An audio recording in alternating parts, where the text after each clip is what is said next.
Assalamualaikum warahmatullahi wabarakatuh. Ya Allah, pengen punya anak lagi sumpah, tapi akunya nggak punya suami. Gimana dong?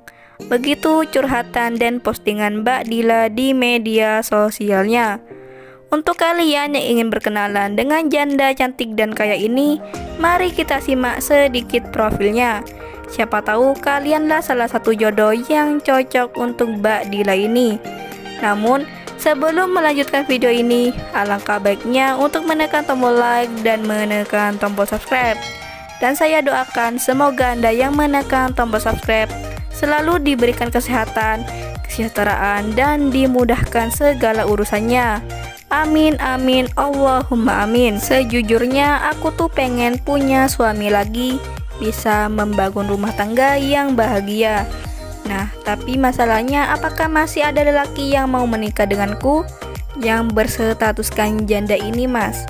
Begitu pertanyaan dan curhatan Mbak Dila di media sosialnya. Panggilan akrabnya Mbak Dila. Beliau statusnya janda cerai mati. Mbak Dila ini adalah sosok janda yang cantik dan mandiri. Mbak Dila sudah mempunyai satu orang anak perempuan. Kira-kira umurnya 8 tahun. Beliau ditinggalkan oleh suaminya 3 tahun yang lalu. Di channel ini Mbak Dila sedang mencari jodoh serius. Untuk kriteria suami yang diidamkan oleh Mbak Dila adalah sosok lelaki yang jujur dan bisa menerimanya dan sayang dengan anakku. Begitu kata Mbak Dila. Jadi, bagaimana untuk kalian yang melihat dan mendengarkan video ini? Apakah tertarik untuk berkenalan dan ta'aruf dengan janda cantik anak satu ini? Insya Allah masalah nafkah sudah aku siapkan juga kok, Mas. Ada peninggalan rumah dan mobil dari almarhum suamiku. Begitu kata Mbak Dila.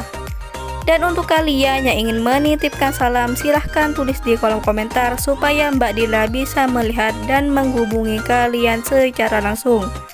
Atau untuk kalian yang ingin berkenalan lewat media sosialnya, bisa langsung kunjungi nama Facebooknya dengan nama Dila Permana. Itulah sedikit profil tentang Mbak Dila. Jika ada kesalahan kata dan informasi, saya mohon maaf. Sekian, wassalamualaikum warahmatullahi wabarakatuh.